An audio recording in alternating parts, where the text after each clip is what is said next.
1989ஆம் ஆண்டு தேர்தல் நிலவரங்களையும் ஆட்சி அதிகாரத்தை தக்க வைத்துக் கொள்ள நடந்த வியூகங்களையும் வரலாற்று சாதனையை முறியடித்து புதிய வரலாற்றை எழுதி உருவான சகாப்தத்தையும் அறிந்து கொள்ள வேண்டுமென்றால் முதலில் தமிழக இந்திய அரசியல் சூழலை பற்றிய முன்னோட்டத்தை பார்க்க வேண்டியது இன்றியமையாதவையாக உள்ளது. ஒரு நடிகர் அரசியலை கைப்பற்றி யாராலும் அசைக்க முடியாத ஆளுமையாக திகழ முடியும் என்ற வரலாற்றை எழுதி கொண்டிருந்த எம்ஜிஆர் தனது வாழ்வின் கடைசி நிமிடங்களை எண்ணிக்கொண்டிருந்தார். நோயின் கொடிய நாவுகள் எம்ஜிஆரை மெல்ல மெல்ல தின்னத் தொடங்கியிருந்தன. தமிழக அரசியல் களம் அதற்கு முன்பு இல்லாத அளவிற்கு கொழுந்துவிட்டு எரிந்து கொண்டிருந்தது. எம்ஜிஆர் நோயினால் அவதிப்பட்டுக் கொண்டிருந்த வேளையில் அவரது இதயத்தை காயங்களால் கவ்விக்கொண்டிருந்தது இலங்கை தமிழர் விவகாரம். இலங்கையில் சிங்களர்களும் தமிழர்களும் இனி சேர்ந்து வாழவே முடியாது என்ற சூழல் ஏற்பட்ட போது அங்கு இருதரப்பினருக்கும் இடையே போர் மூளும் சூழல் உருவானது. தமிழர்கள் கொத்து கொத்தாக கொன்றழைக்கப்பட்டிருந்தனர். அகதிகளாக வாழ வழியின்றி ஈழத்தமிழர்கள் இந்தியாவிற்கு, குறிப்பாக தமிழகத்தை நோக்கி கண்ணீர் சிந்திக்கொண்டு ஓடி வந்தார்கள். அவர்களை அரவணைத்துக் கொண்ட எம்ஜிஆர் ஈழத்தமிழர் விவகாரத்தை முடிவுக்கு கொண்டு வர பல்வேறு வழிகளில் உதவிகளை மேற்கொண்டிருந்தார். இருப்பினும் மத்தியில் ஆண்ட ராஜீவ்காந்தி அரசின் நடவடிக்கையால் ஈழத்தமிழர்களுக்கு சட்ட ரீதியாக எத்தகைய உதவிகளையும் செய்ய முடியாத சூழலில் சிக்கிக் கொண்டார் எம்ஜிஆர். இருப்பினும் அப்போதைய அமைச்சராக இருந்த பண்ருட்டி ராமச்சந்திரன் மூலம் ஈழத்தமிழர்களுக்கு உதவும் முயற்சியில் இறங்கினார். சிங்கள இராணுவத்தால் சொல்லொன்னா துயரத்தில் சிக்கிக் கொண்டிருந்த தமிழக மக்களையும் விடுதலை புலிகளையும் காப்பாற்றுவதற்காக நிதியுதவி அளிக்கும் முயற்சியில் ஈடுபட்டார். தமிழக அரசு திரட்டி வைத்திருந்த சுமார் 4 கோடி ரூபாய் பணத்தை பண்ருட்டி ராமச்சந்திரன் மூலம் விடுதலை புலிகள் அமைப்புக்கு கொடுப்பதற்கான ஏற்பாடுகளை எம்ஜிஆர் மேற்கொண்டிருந்தார். இந்த விவகாரம் ஊடகங்களில் வெளியாக அது இந்திய அரசியலில் மட்டுமல்ல, இலங்கை அரசியலிலும் மிக பெரிய தாக்கத்தை ஏற்படுத்தியது. இலங்கையின் அப்போதைய பிரதமர் ஜெயவர்தனே இந்தியாவின் பிரதமராக இருந்த ராஜீவ்காந்திக்கு இந்த விவகாரத்தை கொண்டு சென்றார். இலங்கையின் அழுத்தத்திற்கு ராஜீவ்காந்தியின் அரசு அடிபணிந்தது. இதனால் விடுதலை புலிகள் அமைப்புக்கு கொடுப்பதற்காக சேர்த்து வைக்கப்பட்டிருந்த பணத்தை கொடுக்க முடியாத சூழல் உருவானது. இருப்பினும் முன்வைத்த காலை பின்வைக்கப் போவதில்லை என்ற நிலைப்பாடு கொண்டிருந்த எம்ஜிஆர் தனது சொந்த பணம் 4 கோடி ரூபாயை விடுதலை புலிகளுக்கு அளித்தார். விடுதலை புலிகளுக்கும் சிங்கள இராணுவத்திற்கும் இடையே மிக பெரிய போர் முரண்கள் ஏற்பட தொடங்கின. ஈழத்தமிழர் விவகாரத்தால் தமிழக அரசியல் களமே மீண்டும் சூடுபிடிக்க தொடங்கியது. சட்டமன்றத்தில் மிக பெரிய அளவில் விவாதங்கள் ஏற்பட்டன. இலங்கையில் தவித்துக் கொண்டிருந்த தமிழர்களை காக்க மத்திய அரசுக்கு அழுத்தம் கொடுக்க வேண்டும் என்று சட்டப்பேரவையில் கடுமையாக பேசிக் கொண்டிருந்தார் அப்போதைய எதிர்க்கட்சித் தலைவர் கருணாநிதி. ஏறக்குறைய கருணாநிதியின் கருத்தில் முரண்படாமல் அவரது குரலுக்கு செவி கொடுத்து இலங்கை விவகாரத்தில் ஆக்கப்பூர்வமான உதவிகளை செய்ய வேண்டும் என்ற நிலைப்பாட்டை தான் அப்போது எம்ஜிஆர் எடுத்திருந்தார். இருப்பினும் அவரால் பண உதவிகளை தவிர பெரிய அளவில் சட்ட ரீதியாகவும் அரசியல் ரீதியாகவும் மத்திய அரசுக்கு அழுத்தம் கொடுக்க முடியாத சூழல் இருந்தது. இதே சமயத்தில் இந்திய அரசியலில் இந்திரா காந்தியின் மறைவுக்கு பிறகான பல்வேறு விவகாரங்களில் அப்போதைய பிரதமர் ராஜீவ்காந்தி கவனம் செலுத்திக் கொண்டிருந்தார். குறிப்பாக இந்திரா காந்தி ஆட்சி காலத்தில் நடந்த சில சம்பவங்கள் ராஜீவ்காந்திக்கு மிகப்பெரிய சோதனைகளை ஏற்படுத்தியது. சீக்கியர்களால் இந்திரா காந்தி கொலை செய்யப்பட்டதால் பஞ்சாபில் காங்கிரஸ் கட்சிக்கு எதிரான அலை எழுந்திருந்தது. இதனால் பஞ்சாப் ஒப்பந்தத்தை நிறைவேற்றி காங்கிரஸ் கட்சி மீதான சீக்கியர்களின் கோபத்தை தணித்துக் கொள்ள நேரம் பார்த்துக் கொண்டிருந்தார் அப்போதைய பிரதமர் ராஜீவ்காந்தி. ப்ளூ ஸ்டார் நடவடிக்கைக்கு பின்னர் இந்திரா காந்தி அரசுக்கு எதிராக அகாலிதளம் கடுமையான போராட்டங்களை முன்னெடுத்தது. அகாலிதளத்தின் மூத்த தலைவர்களான ஹர்சரன் சிங் லோங்கோவால் போன்ற தலைவர்கள் காங்கிரஸ் கட்சிக்கு எதிராக பஞ்சாப் மாநிலம் முழுவதும் தீவிர பிரச்சாரத்தை மேற்கொண்டிருந்தனர். இதனால் டெல்லியில் நடைபெற்ற கலவரம் வன்முறையாக மாறியது. சீக்கிய கலவரத்தின் நாயகனாக ராஜீவ்காந்தி சித்தரிக்கப்பட்டார். இருப்பினும் அகாலிதளத்தின் முயற்சியால் சீக்கிய மக்கள் அமைதிப்படுத்தப்பட்டனர். பல கட்ட பேச்சுவார்த்தைக்கு பின்னர் அகாலிதள தலைவர் லோங்கோவால் மற்றும் பிரதமர் ராஜீவ்காந்தி இடையே ஒரு புரிந்துணர்வு ஒப்பந்தம் நிறைவேற்றப்பட்டது. முக்கியமாக கலவரத்தில் இறந்து போன சீக்கியர்களை கொண்ட அனைத்து குடும்பங்களுக்கும் இழப்பீடு வழங்குதல், டெல்லி மட்டுமல்லாமல் நாடு முழுவதிலும் உள்ள சீக்கியர்களுக்கு எதிராக நடத்தப்பட்ட தாக்குதல்களுக்கு நீதி விசாரணை நடத்துதல், இராணுவத்திற்கான ஆள் சேர்க்கையில் சீக்கியர்களுக்கு சலுகைகள் வழங்குதல், அனைத்திந்திய குருத்வார் சட்டம், பஞ்சாபில் ஆயுத சிறப்பு அதிகாரப்படை சட்டத்தை திரும்பப் பெறுதல், பஞ்சாப் மொழி பேசும் பகுதிகள் அனைத்தையும் பஞ்சாப் மாநிலங்களோடு இணைத்தல் என முக்கியமான பிரச்சனைகளை மையமாக வைத்து ஒப்பந்தம் கையெழுத்தானது. இது ஒரு வரலாற்று முக்கியத்துவம் வாய்ந்த ஒப்பந்தம் என்று சிலாகித்தது அகாலி தளம். ஆனால் டெல்லி ஒப்பந்தம் சீக்கியர்களின் உணர்வுகளை பிரதிபலிக்கவில்லை என்ற குற்றச்சாட்டு பரவலாக எழுந்தது. ஒப்பந்தம் கையெழுத்தான ஒரு மாதத்திற்குள் லோங்கோவால் பஞ்சாப் மாநிலத்தில் சுட்டுக் கொல்லப்பட்டார். சீக்கிய ஒப்பந்தம் கையெழுத்தானது போலவே இலங்கை தமிழர் விவகாரத்தையும் கையில் எடுத்தார் ராஜீவ்காந்தி. 1985ஆம் ஆண்டு ஜூலை மாதம் இலங்கை அரசுக்கும் ஈழ அரசியல் கட்சிகள் போராளிகளுக்கும் இடையே பூட்டான் தலைநகர் திம்புவில் பேச்சுவார்த்தை நடத்தப்பட்டது. இந்திய வெளியுறவுத்துறை செயலாளர் ரோமேஷ் பண்டாரி முன்னிலையில் நடைபெற்ற முதல் சுற்று பேச்சுவார்த்தை தோல்வியில் முடிந்தது. இரண்டாம் கட்ட பேச்சுவார்த்தை வெற்றி பெறும் என்ற நம்பிக்கையில் கூடிய தலைவர்களுக்கு மீண்டும் ஏமாற்றமே மிஞ்சியது. இதனால் இலங்கையில் மெல்ல மெல்ல போர் நெருப்பு மூளத் தொடங்கியது. கடுமையான உடல்நலம் பாதிக்கப்பட்டிருந்தார் எம்ஜிஆர். அதே சூழலில்தான் தமிழகத்தில் உள்ளாட்சி தேர்தல் நடைபெற்றது. தேர்தலில் முடிவு திமுகவுக்கு சாதகமாக இருந்தது. 97 நகர சபைகளில் 72 திமுக கூட்டணி வசம் வந்தது. வெறும் 11 நகர சபைகள் மட்டுமே அதிமுகவுக்கு கிடைத்தது. எம்ஜிஆர் பிரச்சாரத்திற்கு செல்லாததாலேயே உள்ளாட்சி தேர்தலில் அதிமுக படுதோல்வி அடைந்ததாக விமர்சனங்கள் எழுந்தன. உள்ளாட்சி தேர்தலில் ஏற்பட்ட தோல்விக்கு சட்டப்பேரவை தேர்தலில் பழிதீர்த்துக் கொள்ளலாம் என காத்திருந்த அதிமுக தொண்டர்களின் இதயத்தில் பேரிடி விழுந்தது. ஆம், 1987 டிசம்பர் 24ஆம் தேதி அதிமுக தொண்டர்களுக்கு கருப்பு நாளாக மாறியது. 3 முறை தொடர்ந்து தமிழகத்தை ஆட்சி செய்தவரும் தமிழகத்தின் நிரந்தர முதல்வர் என்று மக்களால் கொண்டாடப்பட்டவருமான எம்ஜிஆர் மரணத்தின் பிடியில் தனது உயிரை கொடுத்தார். எம்ஜிஆரின் மரணத்திற்கு பிறகு தமிழக அரசியலில் மிகப்பெரிய மாற்றம் ஏற்பட்டது. இந்த மாற்றம் தமிழக அரசியலில் மட்டுமல்ல, எம்ஜிஆரால் உருவாக்கப்பட்ட அதிமுக என்ற அசைக்க முடியாத கட்சியிலும் எதிரொலித்தது. அதிமுக 2 அணிகளாக பிரிந்து செயல்படும் சூழல் உருவானது. ஒரு அணியை எம்ஜிஆரின் துணைவியார் ஜானகியும் மற்றொரு அணியை ஜெயலலிதாவும் வழிநடத்தினர். அதிகார போட்டி அதிமுகவில் தலையெடுத்தது. இறுதியில் அந்த அதிகார போட்டியில் ஜானகி எம்ஜிஆரை தற்காலிக வெற்றி பெற்றார். 1988ஆம் ஆண்டு ஜனவரி 6ஆம் தேதி ஜானகி எம்ஜிஆரை முதலமைச்சராக்கினார் ஆளுநர் குரானா. இருப்பினும் அதிமுகவின் 2 அணிகள் உருவானதால் பெரும்பான்மை நிரூபிக்க வேண்டிய கட்டாயத்திற்கு தள்ளப்பட்டார் ஜானகி. நெடுஞ்செழியன், ஜெயலலிதா என முக்கிய தலைவர்களின் ஆதரவாளர்களிடம் தங்களுக்கு ஆதரவளிக்க கோரினார் அவர். ஆனால் ஜெயலலிதா அணியினர் அசைந்து கொடுக்கவில்லை. இதனால் மிகப்பெரிய நெருக்கடிக்கு தள்ளப்பட்டார் ஜானகி. இருப்பினும் மனம் தளராத ஜானகி காங்கிரஸ் கட்சியின் ஆதரவை கோரினார். ஒருங்கிணைந்த அதிமுகவுக்கே தங்களது ஆதரவு என்று திட்டவட்டமாக கூறியது காங்கிரஸ் தலைமை. இறுதியில் அரசியல் பகையாளியாக கருதியிருந்த கருணாநிதியின் திமுகவிடமே தஞ்சமடைந்தார் ஜானகி. கருணாநிதியும் கைவிரிக்க குழப்பத்தில் அமர்ந்திருந்த ஜானகிக்கு ஆளுநர் குரானா ஒரு சலுகையை அளித்தார். சட்டமன்றத்தில் பெரும்பான்மை ஆதரவு தங்களுக்கு இருக்கிறது என்று நிரூபித்தால் ஆட்சியை தொடரலாம் என்று கூறினார். தமிழக சட்டமன்றம் போர்க்களமாக மாறியது. பெரும்பான்மையை நிரூபித்து ஆட்சியை தக்க வைத்துக் கொள்ளும் கனவுகளுடன் ஜானகி சட்டமன்றத்திற்குள் நுழைந்தார். சட்டசபையே கலவர பூமியாக மாறியது. எல்லா யுத்தமும் முடிந்த பிறகு பூட்டிய அறையில் நடந்த நம்பிக்கை வாக்கெடுப்பில் ஜானகி அரசு வெற்றி பெற்றதாக அறிவித்தார் அப்போதைய சபாநாயகர் PH பாண்டியன்.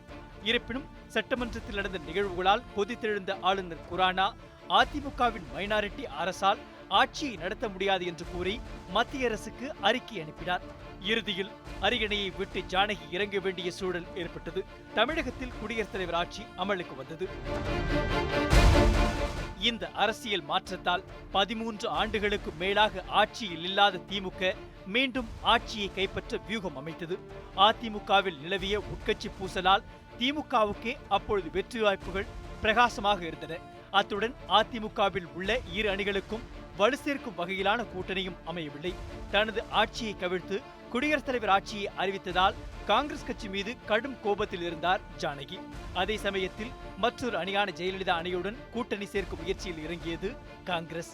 1988ஆம் ஆண்டு மறைமலை நகரில் நடைபெற்ற பொதுக்கூட்டத்தில் தமிழகத்தில் காமராஜர் ஆட்சியை கொடுக்கப் போவதாக காங்கிரஸ் அறிவித்தது.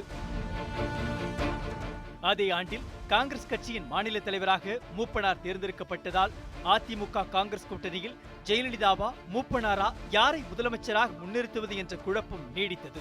இதனால் காங்கிரஸ் தனித்து களம் கண்டது.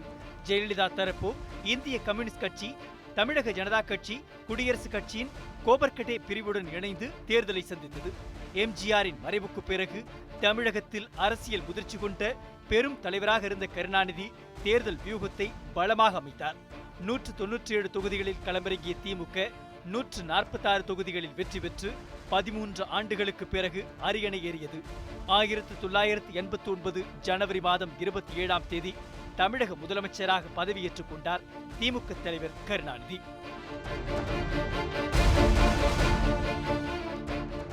எம்ஜிஆர் தமிழகத்தில் அசைக்க முடியாத ஆளுமையாக அரசியலில் விஸ்வரூபம் எடுத்தபோது திமுக அவ்வளவாக சோபிக்கவில்லை.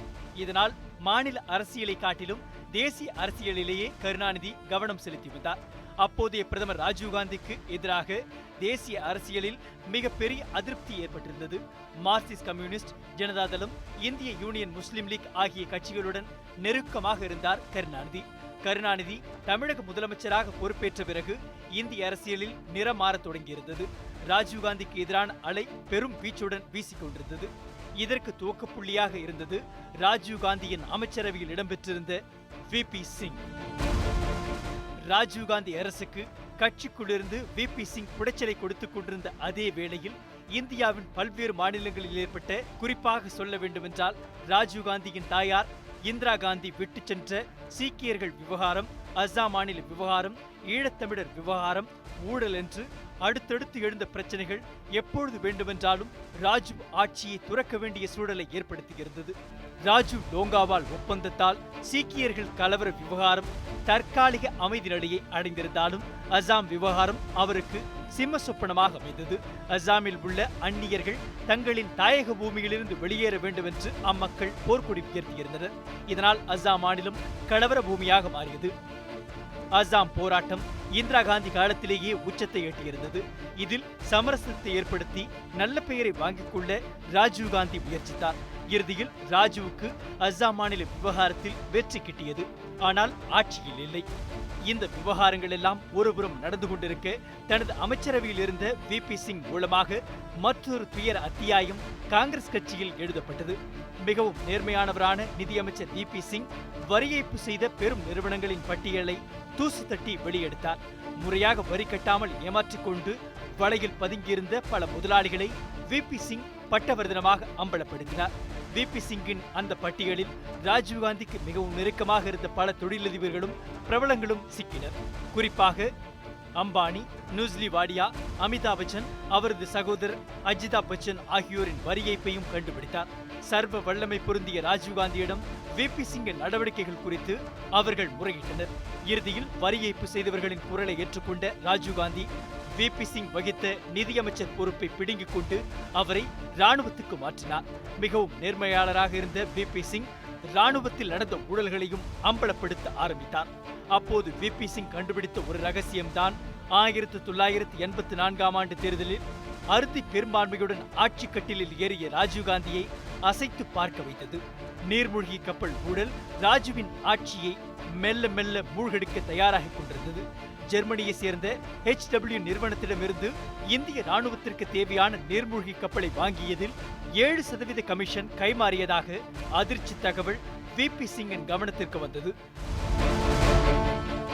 அதிர்ச்சியில் உறைந்து போன விபி சிங் இந்த விவகாரம் குறித்து விசாரிப்பதற்காக உத்தரவிட்டதுடன் பகிரங்கமாக அறிக்கையை வெளியிட்டு ராஜீவ்காந்தியை ஆட்டம் காண செய்தார்.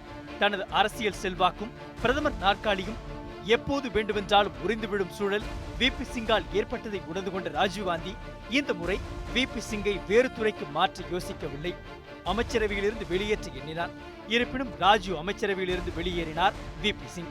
அமைச்சரவையிலிருந்து விபி சிங் வெளியேறியதால் நிம்மதி பெருமூச்சு விட்டிருந்த ராஜீவ்காந்திக்கு மற்றொரு செய்தி காற்றில் வந்து காதை குடைந்தது. போபஸ் ஊழல் குறித்து அடுக்கடுக்கான செய்திகளை வெளியிட்டு அதிர்ச்சியை ஏற்படுத்தியது ஸ்வீடன் நாட்டு வானொலி. போபஸ் நிறுவனத்திடமிருந்து பீரங்கிகள் வாங்கியதில் காங்கிரஸ் தலைவர்களுக்கும் இந்திய அதிகாரிகளுக்கும் 64 கோடி ரூபாய் கமிஷன் பெற்றதாக அந்த வானொலி உச்சரித்த போது இந்தியாவே மலைத்து போய் பார்த்தது. இந்த விவகாரம் குறித்து தி இந்து, இந்தியன் எக்ஸ்பிரஸ் போன்ற ஆங்கில நாளிதழ்கள் கட்டுரைகளை வெளியிட்டு ராஜீவ் அரசை அசைத்து பார்த்தன. பாதுகாப்பு துறையில் இவ்வளவு பெரிய ஊழல் நடந்துள்ளதால் அது நாட்டுக்கே மிகப்பெரிய ஆபத்து என உணர்ந்து கொண்ட அப்போதைய குடியரசுத் தலைவர் ஜெயில் சிங் போபஸ் விவகாரம் குறித்து விளக்கம் கேட்டார். குடியரசுத் தலைவரே பிரதமரிடம் விளக்கம் கேட்கிறார் என்ற செய்தி நாளிதழ்களில் வெளியாக போபஸ் ஊழல் விவகாரத்தை எதிர்க்கட்சிகள் கையில் எடுத்தன. இது ஒரு வகையில் எதிர்க்கட்சிகள் ஓரணியில் திரள்வதற்கு வாய்ப்பை ஏற்படுத்தியது. நாடாளுமன்றத்தில் கடும் விவாதம் நடைபெற்றது. போபஸ் ஊழல் விவகாரத்தை நாடாளுமன்ற கூட்டுக்குழு விசாரிக்க வேண்டும் என்று எதிர்க்கட்சிகள் தொடர்ந்து வலியுறுத்தின. நிதியமைச்சராக VP சிங் இருந்தபோது அமிதாப் பச்சனின் சகோதரர் அஜிதாப் பச்சனின் ஸ்விஸ் வங்கி கணக்கை விசாரிக்க சொன்னதால் சர்ச்சை எழுந்தது. இதனால் அலகாபாத் மக்களவை உறுப்பினர் பதவியிலிருந்து அமிதாப் பச்சன் ராஜினாமா செய்ய வேண்டிய சூழல் ஏற்பட்டது. இதனை வாய்ப்பாக பயன்படுத்திக் கொண்ட VP சிங் அலகாபாத் இடைத்தேர்தலில் தனித்து களம் காண முடிவெடுத்தார். இடைத்தேர்தலில் VP சிங்கின் ஜனமோர்ச்சா கட்சி வெற்றி பெற்றது. VP சிங் தனி ஆளாக நாடாளுமன்றத்திற்குள் நுழைந்தார். இந்திரா காந்திக்கு பிறகு இந்திய அரசியலில் அசைக்க முடியாத ஆளுமையாக இருந்த ராஜீவ் காந்தியை VP சிங் தனி ஆளாக வீழ்த்திவிட்டதை பார்த்து எதிர்க்கட்சிகள் ஓரணியில் திரள வேண்டிய தேவையை உணர்ந்து கொண்டன. இதன் விளைவாக VP சிங் ஜனமோர்ச்சாவும் சந்திரசேகரின் ஜனதாவும் இணைந்து ஜனதாதளம் என்ற புதிய கட்சி காங்கிரஸ் கட்சிக்கு எதிராக உருவானது. ராஜுவுக்கு எதிராக உருவாக்கப்பட்ட இந்த கட்சியில் கம்யூனிஸ்ட் கட்சிகள் பாஜக, திமுக, தெலுங்கு தேசம், லோக்தளம், அசாம் கண பரிஷத், சோசலிஸ்ட் காங்கிரஸ் உள்ளிட்ட கட்சிகள் இணைந்து மெகா கூட்டணியை உருவாக்கின. ஆந்திர அரசியலில் கோலோச்சு கொண்டிருந்த NT ராமாராவின் தெலுங்கு தேசம் கட்சி நாடாளுமன்றத்தில் எதிர்க்கட்சி அந்தஸ்தில் இருந்தது. இதனால் ஜனதா கூட்டணியுடன் NT ராமாராவின் தெலுங்கு தேசமும் இணைந்து கொண்டது. காங்கிரஸ் கட்சியுடன் யாரும் கூட்டணி அமைக்க சம்மதிக்காததால் 529 தொகுதிகளில் 510 தொகுதிகளில் காங்கிரஸ் கட்சி தனித்து போட்டியிட வேண்டிய நிர்பந்தத்திற்கு தள்ளப்பட்டது. அதே சமயத்தில் 244 தொகுதி ஜனதாதளத்திற்கும் 225 தொகுதி பாஜகவுக்கும், மார்க்சிஸ்ட் கம்யூனிஸ்ட் கட்சி 64 தொகுதியிலும், இந்திய கம்யூனிஸ்ட் கட்சி 50 தொகுதிகளிலும் போட்டியிட்டன. தமிழகத்தை பொறுத்தவரை ஆளும் கட்சியாக இருந்த திமுக 31 தொகுதிகளில் களம் கண்டது. MGR மரணத்திற்கு பிறகு நடந்த தேர்தலில் அதிமுக தோல்வியுற்றதால் அந்த கட்சி தனது தோல்வி குறித்து ஆராய தொடங்கியது. ஜானகி, ஜெயலலிதா என இரு அணிகளாக அதிமுக பிரிந்து கிடப்பதே தோல்விக்கு காரணம் என்று உணர்ந்து கொண்ட அக்கட்சி ஓரணியாக திரண்டு 1989 நாடாளுமன்ற தேர்தலை சந்திக்க முடிவெடுத்தது. தேசிய அரசியலில் ராஜீவ்காந்தி மீது எதிர்ப்போட எழுந்திருந்தாலும் அது தமிழகத்தில் பாதிப்பை ஏற்படுத்தாது என்றும், திமுக அங்கம் வகிக்கும் ஜனதாதளம் கூட்டணியில் சேர முடியாத நிர்பந்தத்தாலும் காங்கிரஸ் கட்சியோடு அதிமுக கூட்டணி அமைத்தது. தமிழகத்தில் இருந்த நாடாளுமன்ற தொகுதிகளில் 28 தொகுதிகளில் காங்கிரஸ் கட்சியும் 11 தொகுதிகளில் அதிமுகவும் களம் கண்டன. இதேபோல் ராமதாசின் பாட்டாளி மக்கள் கட்சி 32 தொகுதிகளில் தனித்தே களமிறங்கியது. இந்த சூழலில்தான் நாடாளுமன்ற பிரச்சாரங்கள் தேசிய அளவில் சூடுபிடிக்க தொடங்கின. நாடு முழுவதும் காங்கிரஸ் கட்சிக்கு, குறிப்பாக ராஜீவ்காந்திக்கு எதிராக எதிர்க்கட்சிகள் தீவிர பிரச்சாரத்தில் ஈடுபட்டன. எங்கு நோக்கினும் ராஜீவுக்கு எதிராகவே பரப்புரை மேற்கொள்ளப்பட்டது. நீர்மூழ்கி கப்பல் விவகாரம், போபஸ் ஊழல் விவகாரம், மாநில கட்சிகளுக்கு எதிராக சர்வாதிகாரியைப் போல் ராஜீவ்காந்தி நடந்து கொள்வதாக எதிர்க்கட்சிகள் கடுமையான விமர்சனங்களை முன்வைத்து பிரச்சாரத்தை தீவிரப்படுத்தின. நாடாளுமன்ற தேர்தல் நாளும் வந்தது. வாக்குகள் விறுவிறுப்பாக பதிவாகின. 61.95% வாக்குகள் அந்த தேர்தலில் பதிவாகியது. வாக்குகள் எண்ணத் தொடங்கியது முதலிலிருந்தே காங்கிரஸ் கட்சி சரிவை நோக்கி பயணித்தது. ராஜீவ்காந்திக்கு எதிராக அமைந்திருந்த மெகா கூட்டணி மக்கள் செல்வாக்குடன் கோலோச்சி தொடங்கியது. 197 தொகுதிகளை மட்டுமே காங்கிரஸ் கட்சி கைப்பற்றியது. இறுதியில் ஜனதாதளம் கூட்டணியே ஆட்சி அமைக்க வேண்டிய சூழல் உருவானது. ஜனதாதளம் 143 தொகுதிகளிலும் 1984 தேர்தலில் வெறும் 2 தொகுதிகளில் வெற்றி பெற்ற பாஜக இம்முறை 85 தொகுதிகளை கைப்பற்றி அசத்தியது. மார்க்சிஸ்ட் கம்யூனிஸ்ட் கட்சிக்கு 33 தொகுதிகளும், இந்திய கம்யூனிஸ்ட் கட்சிக்கு 12 தொகுதிகளும் கிடைத்தன. ஜனதாதள கூட்டணியில் இடம்பெற்றிருந்த திமுக ஒரு தொகுதியில் கூட வெற்றி பெறவில்லை. இருப்பினும் அந்த அணியில் இருந்த இந்திய கம்யூனிஸ்ட் கட்சிக்கு நாகப்பட்டினம் தொகுதி மட்டுமே கிடைத்தது. தேர்தல் களத்தில் காங்கிரஸ் கட்சி வீழ்ச்சியடைய ஊழல் குற்றச்சாட்டு முதன்மையான விவகாரமாக பார்க்கப்பட்டது. எதிர்க்கட்சிகள் மேற்கொண்ட பிரச்சாரத்தால் ஆட்சி அதிகாரமும் அவர்களின் வசம் வந்தது. ஆனால் எதிர்க்கட்சிகளுக்கு இனிதான் மிகப்பெரிய சோதனை காத்திருந்தது. அது இந்தியாவின் பிரதமராக யாரை தேர்ந்தெடுப்பது என்ற விவகாரம்தான். காரணம், தனித்தனி அணிகளாக நாடாளுமன்ற தேர்தலை எதிர்கொண்டதாலும், அறுதி பெரும்பான்மையோடு ஜனதா கட்சி வெற்றி பெறாததாலும் அந்த அணியால் ஆட்சி அமைக்க முடியவில்லை. இதனால் 85 தொகுதிகளை கைப்பற்றிய பாஜகவின் ஆதரவை நாடின. இதே சமயத்தில் பிரதமராக வேண்டும் என்ற கனவும் ஜனதா கட்சி தலைவர்களுக்குள் ஏற்பட்டது. பிரதமராக வேண்டும் என தேவிலாஸ் ஆர்வம் காட்ட சந்திரசேகர் வாஜ்பாயிடம் வாய்விட்டே கேட்டுவிட்டார். இருப்பினும் அரசியல் கட்சி தலைவர்கள் VP சிங்கையே பிரதமராக்க வேண்டும் என்ற நிலைப்பாட்டில் உறுதியாக இருந்தனர். இறுதியில் ராஜீவ்காந்திக்கு பிறகு 1989ஆம் ஆண்டு VP சிங்கே இந்தியாவின் பிரதமராக பதவியேற்றுக் கொண்டார். ராணுவத்துறையை தன்வசம் வைத்துக் கொண்ட VP சிங் தனது கூட்டணியில் இடம்பெற்ற கட்சி பிரதிநிதிகளுக்கு அமைச்சரவையில் இடம் கொடுத்தார். அதன்படி தமிழகத்தில் மிகப்பெரிய தோல்வியை சந்தித்த திமுக VP சிங்கின் அமைச்சரவையில் இடம் பிடித்தது. திமுகவின் மாநிலங்களவை உறுப்பினர் முரசொலி மாறனுக்கு நகர்ப்புற வளர்ச்சித்துறை ஒதுக்கப்பட்டது. எந்த ஊழல் குற்றச்சாட்டுகளை முன்வைத்து VP சிங் ஆட்சியை பிடித்தாரோ அதே ஊழல் குற்றச்சாட்டுகள் தன் மீது படியாமல் பார்த்துக் கொண்டார் அவர். இந்தியாவின் பிரதமராக பொறுப்பேற்ற பிறகு இந்தியாவையே தலைகீழாக மாற்றும் முயற்சிகளை மேற்கொண்டார். அதில் அவர் முன்வைத்த முக்கியமான விவகாரம் மண்டல் கமிஷன். இந்தியாவில் உள்ள பிற்படுத்தப்பட்ட மக்களுக்கு மத்திய அரசு மற்றும் மத்திய அரசு சார்புடைய நிறுவனங்களில் 27% இடஒதுக்கீடு செய்யும் அறிவிப்பை 1990ஆம் ஆண்டு அறிவித்தார். சமூக நீதி வரலாற்றில் மிக முக்கியமான வரலாற்று நிகழ்வுக்கு சொந்தக்காரர் ஆகிவிட்டார் VP சிங் என்று அரசியல் கட்சி தலைவர்கள் புகழ்ந்தனர். தமிழகம் உள்ளிட்ட பல மாநிலங்களில் 27% இடஒதுக்கீட்டிற்கு வரவேற்பு கிடைத்தது. இந்திய அரசியலில் VP சிங் என்ற ஆளுமை நிகழ்த்திய மாயாஜாலம் மக்களின் உயர்வுக்கு மிகப்பெரிய பங்காற்றியது. சொற்ப காலங்கள் மட்டுமே, அதாவது 11 மாதங்கள் மட்டுமே VP சிங் பிரதமராக இருந்தாலும் அதில் அவர் நிறைவேற்றிய திட்டங்களில், அரசியலில் அவர் மேற்கொண்ட நடவடிக்கைகள் சமூக நீதியை காக்கும் வகையில் இருந்தது. காங்கிரஸ் கட்சியை யாராலும் வீழ்த்தவே முடியாது என்ற நிலையை மாற்றி வரலாற்று சாதனையை படைத்த VP சிங் தாழ்த்தப்பட்ட பிற்படுத்தப்பட்ட தலைவர்களை நாட்டிற்கு அடையாளம் காட்டினார். லாலு பிரசாத் யாதவ், நிதிஷ்குமார், ராம்விலாஸ் பாஸ்வான், மாயாவதி போன்றோர் பலமான அரசியல் சக்திகளாக உருவெடுக்க VP சிங்கே காரணம். VP சிங் ஆட்சிக்கு வருவதற்கு முன்பு வரை சிதறிக்கிடந்த இதர பிற்படுத்தப்பட்ட மக்களை, தாழ்த்தப்பட்ட மக்களை, அவர்களின் கட்சிகளை, சிறுபான்மையினரை ஒன்றிணைத்து ஒரு வாக்கு சக்தியாக VP சிங் மாற்றியதன் காரணமாக பல மாநிலங்களில் அதிகார மாற்றம் மேல்தட்டு தலைவரிடமிருந்து உழைக்கும் மக்களின் அரசியல் பிரதிநிதிகளாக வளர்ந்தவர்கள் கைக்கு வந்தது. அதன் பிறகு இந்திய அரசியல் வரலாற்றை நிர்ணயிக்கக்கூடிய சக்திகளாக ஏழை எளிய சாமானிய மனிதர்களை மாறிப்போயிருந்தார்கள். அதுவரை இந்திய அரசியலில் டெல்லி மட்டுமே ஆதிக்கம் செலுத்த முடியும். மாநில நலன்களை யாரும் எட்டிக்கூட பார்க்க முடியாத சூழலில் VP சிங் தலைமையில் உருவான தேசிய முன்னணி மாநில நலன்களை கருத்தில் கொண்டது. அதன் பிறகு மத்தியில் யார் ஆட்சி அமைத்தாலும் மாநிலத்தின் உதவியின்றி அது சாத்தியமே ஆகாது என்ற சூழலும் ஏற்பட்டது. குறிப்பாக MGR காலத்தில் நாடாளுமன்ற தேர்தலில் காங்கிரஸ் கட்சி அதிக இடங்களிலும் அதிமுக குறைந்த இடங்களில்தான் போட்டியிடும். 1989 தேர்தல் முடிவுக்கு பிறகு எல்லாம் தலைகீழாக மாறிப்போனது. திராவிட கட்சிகள் தேசிய கட்சிகளுக்கு சொற்ப தொகுதிகளை கொடுத்துவிட்டு மக்களவை, மாநிலங்களவையில் அதிக பங்களிப்பை ஏற்படுத்தின. ஜனநாயக மாண்பை இந்தியா சிறிதளவேனும் கடைபிடிக்கிறது என்றால் அதற்கு 1989ஆம் ஆண்டு நடந்த தேர்தலும், அதன் பிறகு 2 ஆண்டுகள் இந்திய அரசியலில் முன்னெடுக்கப்பட்ட அதிரடி நடவடிக்கைகளுமே காரணம்.